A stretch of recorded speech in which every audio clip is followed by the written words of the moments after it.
देखिए हम लोग को नेक्स्ट कंसेप्ट पढ़ना है 14 दो समतलों के सहतलीय होने का शर्त। सहतलीय होने का शर्त देखिए ध्यान से, यानी कि 3D में आपके थ्योरी ही सबसे बेस्ट होंगे और जिन विद्यार्थियों को थ्योरी सही ढंग से याद होगा वे आसानी से सभी सवाल पे कमांड कर सकते हैं और सॉल्व कर सकते हैं। तो देखिए सबसे पहले शर्त है कि दो समतलों के सहतलीय होने के शर्त। तो दो समतलों के सहतलीय होने के शर्त के लिए हम लोग दो समतल के कार्तीय रूप लिखेंगे, यानी x माइनस x1 बटा a1, y माइनस y1 बटा b1 और z माइनस z1 बटा c1। चलिए ये एक कंडीशन हुआ, एक समतल का हुआ, द प्लेन में एक समतल की बात हुई और ये होगा x माइनस x2 बटा a2, y माइनस y2 बटा b2 और z माइनस z2 बटा c2। देखिए ये दो समतल हो गए और इसके सहतलीय होने की शर्त क्या है, तो इसके कंडीशन को हम लिखेंगे। और देखिए इस कंडीशन को आप याद कीजिए, आप इस बात को पढ़े हैं द प्लेन में, अभी हमने जो पिछले वीडियो में देखा था इसको। तो यहाँ पर दो समतल की बात हो रहा है, इसीलिए हमने क्या किया कि दो समतल में लिख लिया, एक x माइनस x1 बटा a1, y माइनस y1 बटा b1, z माइनस z1 बटा c1। एक है x माइनस x2 बटा a2, y माइनस y2 बटा b2 और z माइनस z2 बटा c2। अब आइए यहाँ पे एक कंडीशन हम देख रहे हैं और इस कंडीशन को ध्यान से देखिएगा। x तो आपके एक बिंदु हुआ ना, जैसे आप याद कीजिए अगर हम पीछे से आए 3D से पढ़ते चले आए तो 3D में हमने पढ़ा था एक बिंदु से गुजरता हुआ सदिश के समीकरण वेक्टर r बराबर vector a plus lambda vector b, जहाँ वेक्टर बिंदु a किसी बिंदु गुजरता हुआ समीकरण है और b द्विकोणीय है, याद आ रहा है आप लोगों को। और r क्या है, x i cap plus y j cap plus z। सब बातें याद होंगी पीछे वाले। अब जितनी बात हम लोग आगे पढ़ेंगे ना वो सब पीछे के वीडियो में पढ़ चुके हैं। तो अब आइए कंडीशन देखेंगे, तो इस कंडीशन में क्या मिलेगा आपको, ये बिंदु है तो इससे तो कोई अंतर पड़ने वाला नहीं है, अंतर पड़ेगा इससे। देखिए क्या करेंगे, इसका वैल्यू निकालने के लिए x2 minus x1, y2 minus y1 और z2 माइनस z1 ये हमने लिखा। फिर हमने यहाँ पे क्या लिखा, a1 b1 c1, a2 b2 और c2।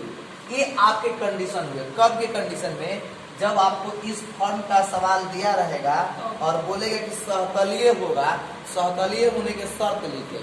तो सहतलीय होने के शर्त देखिए डायरेक्ट कंडीशन बैठा हुआ है और इस कंडीशन में क्या करेंगे, x2 में से x1 को घटाएंगे, y2 में से y1 को घटाएंगे, z2 में से z1 को घटाएंगे, फिर a1 b1 c1 a2 b2 c2 और इस सहतलीय होने का शर्त हो जाएगा। इस तरह से इसमें और सारे बात आएंगे जो एक बिंदु से निकलेंगे। तो सबसे पहले आप इन चीजों को नोट कीजिए। देखो हमने दो समतलों के सहतलीय होने के शर्त के कंडीशन में इस बात को लिखा, x2 minus x1 y2 minus y1 z2 minus z1 a1 b1 c1 a2 b2 vector form देखिए। वेक्टर फॉर्म क्या है, सदिश रूप। और सदिश रूप का आप ध्यान से समझिए। सदिश रूप में क्या है कि वेक्टर r बराबर vector a1 plus lambda vector b1 और वेक्टर r बराबर vector a2 plus lambda vector b2। देखिए वेक्टर r के मान vector a1 plus lambda vector b1 मिल गया। अब वेक्टर r के मान vector a2 plus lambda vector क्या मिल गया, b2। अब इसका कंडीशन जो हम निकालेंगे, इस कंडीशन को देखिए कैसे निकालेंगे, a2 माइनस a1, a2 में से a1 को क्या करेंगे, हटाएंगे और यहाँ पर b1 क्रॉस b2 और b1 और क्रॉस क्या निकालेंगे, b2 और इसका रिजल्ट जो आएगा किसके बराबर, 0 के बराबर करेंगे, तब जाके एक बिंदु निकल पाएगा। तो देखिए ये आपके एक अलग कंडीशन का सूत्र है। जब ऐसा दिया रहेगा तब सहतलीय होने का शर्त है, और जब वेक्टर फॉर्म दिया रहेगा तब ये सहतलीय होने का शर्त है। तो वेक्टर फॉर्म में आएगा वेक्टर r बराबर vector a1 plus lambda vector b1, vector r बराबर vector a2 plus lambda vector b2। तो कंडीशन हो जाएगा क्या, a2 माइनस a1 और b1 plus b2 equal to 0। इसको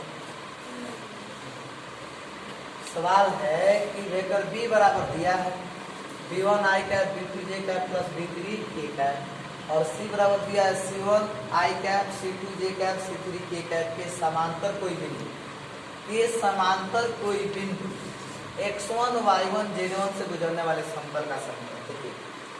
तो यहाँ पर दो बिंदु मिलेगा। एक आप देखिए ए बिंदु जो रहेगा, यहाँ ए दिख जो रहा है ए आपको कोई बिंदु सवाल में दिया रहेगा, ऐसे समझिए। ए बिंदु कहाँ दिया रहेगा? सवाल में। पूछेगा कि बी और सी देगा, यही आपको दिखेगा। बिंदु x1 y1 z1 एगो सवाल में दिया रहेगा और पूछेगा कि इसके समतल के समीकरण निकालिए। देखिए समांतर कोई बिंदु, समतल के समीकरण, तो समतल के समीकरण कोई बिंदु x1 y1 z1 से गुजरते हुए समतल का समीकरण। तो अब हमने क्या किया कि बी और ए और सी के बीच में क्या निकालेंगे?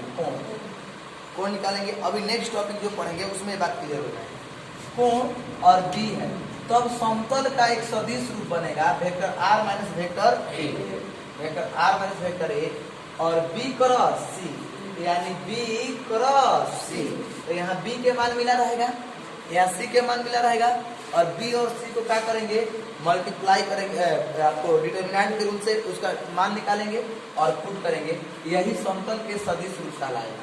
अगर देखिए, अगर आपसे समतल के सदिश रूप पूछेगा और ये बिंदु दिया रहेगा और पूछेगा कि समतल का सदिश रूप बताए, तो आप आसानी से बताओगे vector r minus vector a dot b cross c बराबर कितना? 0। इस बात को तुम लोग बताओगे। अगर तुमसे कार्तीय रूप पूछने की बात आएगी तो कार्तीय रूप बताओगे x minus x1 y minus y1 z minus z1, b1 b2 b1 b2 b3। देखिए बात वही है, हमने टॉपिक यही रखा है, b1 b2 b3 c1 c2 c3। आई बात समझ में? देखिए x minus x1 y minus y1 z minus z1, यहाँ b1 b2 b3 c1 c2 c3। अब आइए इस चीज को कार्तीय रूप अगर पूछेगा, अगर ये बिंदु देके समझिए, ऐसे बिंदु देके कार्तीय रूप पूछेगा तो कार्तीय रूप का फॉर्मूला हो गया, ऐसे पुट कर देंगे, सीधे सवाल दिख रहा है। अब अगर सदिश रूप पूछेगा तो ए पुट कर देंगे, सदिश रूप निकल जाएगा। बात समझ में आई? तो अब आपको याद क्या रखना पड़ेगा कि अगर बिंदु दिया हो, बी दिया हो कि b1 i cap, b2 j cap, b3 k cap, c1 i cap, c2 j cap, c3 k cap, और किसी बिंदु के समतल का समीकरण निकालना हो, तब इस कंडीशन को लिखेंगे सदिश रूप वेक्टर r में vector a dot b cross c बराबर 0, कार्तीय रूप में एक। आई बात समझ में? अब हम लोग नेक्स्ट टॉपिक पढ़ेंगे समतल और सरल रेखाओं के बीच का कोण। समतल और सरल रेखाओं के बीच का कोण, आप नोट कीजिए इस चीज को। समतल और सरल रेखा, ऐसा फोटो आप देखिएगा तो क्या बोलिएगा? समतल। और इसमें क्या बनाना है? सरल रेखा। तो सरल रेखा देखिए ध्यान से, ऐसे समतल और सरल रेखा, ये आप देखिए, ये डायग्राम जो हम खींचे हैं ना, इस सरल रेखा का डायग्राम है, स्ट्रेट लाइन का। आपके सर जी पढ़ाए होंगे आप लोग को, ऐसे इस सरल रेखा का ग्राफ है और इसी चीज को हमने यहाँ पर दिखाया है। इसके साथ थीटा कोण बनाया, तो सरल रेखा का समीकरण होता है वेक्टर r बराबर n plus lambda vector b। ऐसे वेक्टर r बराबर vector n plus lambda vector b, lambda vector b। इस बात को समझिए, लेमडा वेक्टर b। अब आइए, अब बोलेगा सर वो कैसे आ गया? अब देखिए हम रेखा के बीच की कोण बात कर रहे हैं, इसीलिए हमने क्या लिखा है? a। अगर हम बिंदु की बात करते तब क्या लिखते? a। अब बात समझ आ रहा है? अगर बिंदु की बात करते तो लिखते वेक्टर r बराबर vector a plus lambda vector b। लेकिन हमने कोण की बात की, इसीलिए हमने क्या लिख दिया? n। बात समझ आ रहा है? अब आइए, इनके बीच समतल और सरल रेखा के बीच का कोण, तो देखिए जब भी इसमें आएगा ना, क्रॉस प्रोडक्ट वाला यूज करेंगे। क्रॉस प्रोडक्ट में कॉस लेते हैं कि साइन लेते हैं? साइन लेते हैं। क्या लेते हैं? Sine. Sine vector n b vector b magnitude b, magnitude ये बात हम लोग लेंगे। देखिए क्या क्या लेंगे, ध्यान से समझिएगा। Vector a dot vector b magnitude a magnitude b। अगर यहाँ से थीटा निकालेंगे तो देखिए थीटा बराबर क्या हो जाएगा? Sine inverse vector a dot b magnitude b magnitude a। अब आप एक बात ध्यान में रखिएगा, अब आप लोग यहाँ पर क्रॉस मत सोचिएगा। आप कहीं अगर साइन थीटा वाला फॉर्मूला सोचेंगे तो वहां हमने पढ़ा है कि साइन थीटा बराबर a क्रॉस b बटा मैग्नीट्यूड a मैग्नीट्यूड b। ये बात आप मत सोचिएगा, क्योंकि यहाँ बात किसकी है? समतल और सरल रेखा के बीच के कोण की बात है, और वहां क्या निकालना था? केवल वेक्टर का कोण निकालना था। लेकिन यहाँ पर बात क्या है, समतल और सरल रेखा, तो उससे ये क्या है, डिफर है, इसीलिए इस फॉर्मूला का यूज करते हैं। और आपको याद रखना पड़ेगा कि समतल और सरल रेखा है तो साइन थीटा बराबर vector n dot b magnitude v magnitude a, और थीटा निकालेंगे तो इनवर्स हो जाएगा, तो साइन इनवर्स आया। ये भी चीज आपको याद करना पड़ेगा, लिखे। देखिए समतल और सरल रेखा के बीच की कोण के लिए हमने देखा कि थीटा बराबर sine inverse vector n dot b magnitude v magnitude a। फिर किसी समतल के एक बिंदु पर लंब की लंबाई, देखिए समतल के एक बिंदु पर लंब की लंबाई, एक बिंदु x1 y1 z1 x2 y2 z, मिल गया दो बिंदु, एक मिला x1 y1 z1 एक x2 y2 z। और आप याद कीजिए, क्या इस बात को आप लोग पढ़े हैं, क्या है जरा बताइएगा आप लोग। समतल के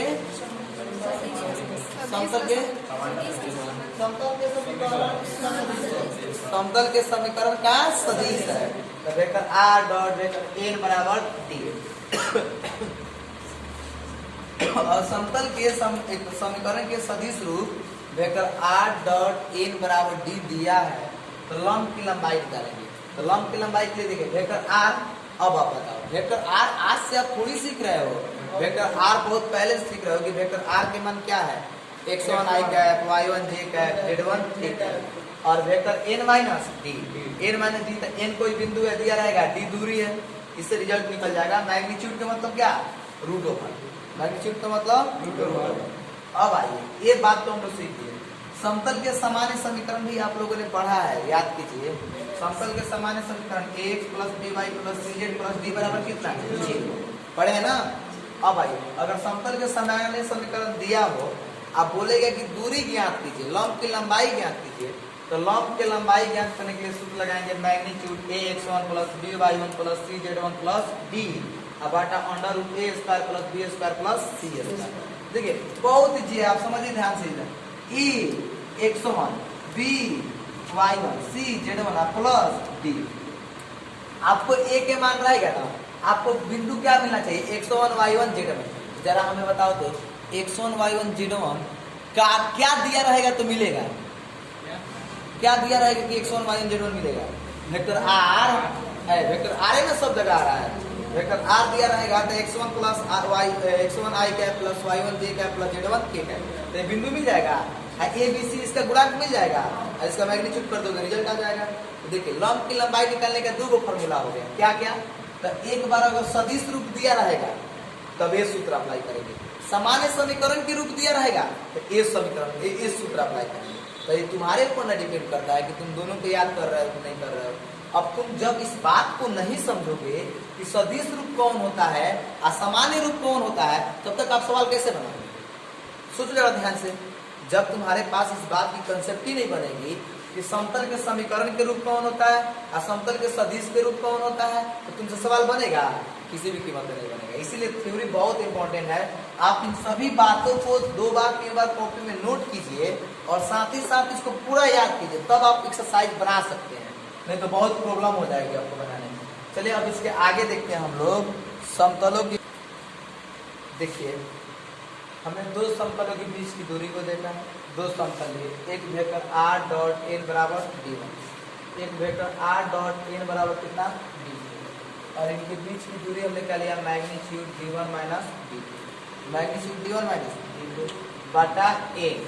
n क्या है आप समझिए, an है और an है, यानी n में से कोई एक बिंदु लेंगे, इसका मतलब कि n दोनों जगह क्या रहेगा, समान रहेगा। अब ये तो आप खुद देख रहे हैं, क्योंकि नहीं तो अगर समान नहीं रहता तो n1 n2 देते, अगर समान नहीं रहता तो क्या देते n1 n2, इसीलिए तो यहाँ पर देखिए हमने क्या लिखा है n लिखा है, मैग्नीट्यूड n, और मैग्नीट्यूड n के मतलब क्या, मैग्नीट्यूड n के मतलब क्या, रूट ओवर। तो देखिए अब ये बात तो आप समझते हैं, तभी आप रूट ओवर कर पाइएगा। d1 माइनस d2 मैग्नीट्यूड, इसका भी क्या कीजिएगा रूट ओवर। अब भाई इसका कार्टेशियन प्रोडक्ट देखिए, कार्टेशियन फॉर्म देखिए, कार्टेशियन फॉर्म अगर दिया रहेगा तो जरा हमें बता दीजिए समतल के समीकरण का कार्तीय रूप क्या होता है, समतल के समीकरण के कार्तीय रूप क्या होता है, x बटा a प्लस y बटा b प्लस z बटा c बराबर 1। देखिए आप देखिए a के मान है a square plus b square plus c square, बात आ गई d की, D1 माइनस D2 की। आपको घबराने की आवश्यकता नहीं है, यहाँ आपको D1 या D2 के मान दिया रहेगा, उसमें D1 और D2 के मान दिया रहेगा और आसानी से निकाल लेंगे। तो इसका कार्तीय फल हो गया दूरी बराबर मैग्नीट्यूड D1 माइनस D2 बटा under root D1 square plus A square plus B square plus C square. अब इसमें सबसे लास्ट टॉपिक है 19 नंबर 19 नंबर टॉपिक है, ध्यान से देखिए। 19 नंबर टॉपिक क्या है कि समतल के सामान्य समीकरण के समांतर समतल का समीकरण। टॉपिक देखिए, समतल के सामान्य समीकरण के समांतर, समतल के सामान्य समीकरण के समांतर समीकरण रूप। समतल के सामान्य समीकरण क्या होता है, पहले तो ये बात समझना जरूरी है। तो आप लोगों ने पढ़ा है a1x plus b1y plus c1z plus d1 equal to, ये समतल का कौन रूप है। अब इसके समांतर एक समीकरण रूप चाहिए। तो देखिए कुछ नहीं होता है, इसके समांतर एक समीकरण रूप बिल्कुल आपको same a1x plus b1y plus c1z plus k यही अंतर होगा। बात समझ में आई। समतल के सामान्य समीकरण ए हो गया। इसको तो पूरा काम, पूरा द प्लेन की थ्योरी इसी के इर्द गिर्द घुमा है, इसी टॉपिक पे। इसके समांतर समीकरण पूछा तो हमने क्या लिखा, a1x plus b1y plus c1z, बाकी सब मिल रहा है, लेकिन d1 की जगह पर क्या हो गया है k, यानी कोई बिंदु d जो होगी वो अलग होगी, इज इक्वल टू कितना, ये होता है समतल के सामान्य समीकरण का रूप। बात समझ आया। या आप ऐसे भी कर सकते, इसको मिटा दीजिए, ये भी सही होगा, क्योंकि अब क्या आएगा ये बात सवाल के ऊपर डिपेंड करता है। बात समझ आ रहा है। तो a1x plus b1y plus c1z plus d1 बराबर 0, ये हो गया समतल के सामान्य समीकरण, ये हो गया इसके समांतर समीकरण। बात समझ आ रहा है। देखिए इस तरह से हम लोगों ने द प्लेन के पूरे थ्योरी को पढ़ लिया। और हम आपको बता दें वेक्टर और 3D मिल के आपके एग्जाम में 17 नंबर का आता है, और इस बार के एग्जाम में उसकी संख्या नंबर की बढ़ेगी, क्योंकि जो भी चैप्टर हटाएगा तो उस चैप्टर का मार्क्स कहीं ना कहीं किसी न किसी चैप्टर में जोड़ेगा तो 17 से 25 भी हो सकता है, 22 भी हो सकता है। तो कंफर्म है कि नंबर 22 या 25 होगी, क्योंकि देखो नंबर उतना ही है, अंतर सिर्फ कहाँ है कि जो चैप्टर हटेगा उसका नंबर बाकी वाले चैप्टर पे जोड़ दिया जाएगा। और पहले क्वेश्चन 4 आते थे तो उस चैप्टर के क्वेश्चन बढ़ के 6 हो जाएंगे, 7 हो जाएंगे, यानी कि आपको टोटल 100 नंबर का एग्जाम होगा। हाँ, ये तय है कि कुछ चैप्टर को हटाया जाएगा, ये तय है कि कुछ चैप्टर को हटाया जाएगा। अब कौन चैप्टर हटाया जाएगा ये तय नहीं है, इसकी गाइडलाइन अभी जारी नहीं हुई है। लेकिन उसके पहले की जो हम बातें हैं वो आपको बता दें कि द प्लेन पढ़ने के लिए हम लोगों ने वेक्टर पढ़ा, वेक्टर में 2 बातें पढ़ा, क्रॉस प्रोडक्ट पढ़ा, डॉट प्रोडक्ट पढ़ा। फिर वेक्टर के हम लोगों ने उसके एप्लीकेशन को पढ़ा। फिर हमने वेक्टर पढ़ने के बाद 3D गए, 3D में हमने 2D को कंसेप्ट को सीखा, फिर 2D के बाद हमने 3D के कंसेप्ट को सीखा, और 3D में बहुत सारे फॉर्म को पढ़े, कार्टेशियन फॉर्म, कार्तीय रूप, ऐसे जैसे हम लोगों ने स्ट्रेट लाइन बहुत विधिवत ढंग से पढ़े हैं। स्ट्रेट लाइन के बाद हमने क्या पढ़ा, द प्लेन, द प्लेन। और द प्लेन के बाद अब हम लोग द प्लेन के जो क्वेश्चंस हैं उनको सॉल्व करेंगे, और उनको सॉल्व करने के बाद पूर्ण रूप से हम लोग का 17 नंबर की तैयारी हो जाएगी। इसके बाद हम लोग पुनः एक बार ITF चैप्टर स्टार्ट लेंगे, और ITF के बाद कैलकुलस, जो आपके एग्जाम में 44 नंबर प्रत्येक साल के पूछे जाते थे, लेकिन इस बार इस कंडीशन में इस बार कम से कम उम्मीद है कि 55 या 60 नंबर का कैलकुलस हो जाए, क्योंकि जो भी चैप्टर हटेगा उसको जोड़ा जाएगा। और ये तय है कि कैलकुलस हटने नहीं जा रहा है, क्योंकि देखिए कैलकुलस एक ऐसा चैप्टर है जो प्रत्येक चैप्टर एक दूसरे से रिलेटेड है। तो कोई एक हटाएगा तो अगला आपको समझ में नहीं आएगा, इसलिए कैलकुलस तय है कि नहीं हटेगा। बाकी चैप्टर में से कुछ हट सकता है, लेकिन कैलकुलस में से नहीं हटेगा। तो चलिए आप इस चीज को नोट कीजिए। अब हम लोग अगला वीडियो देखेंगे इसमें एक्सरसाइज का।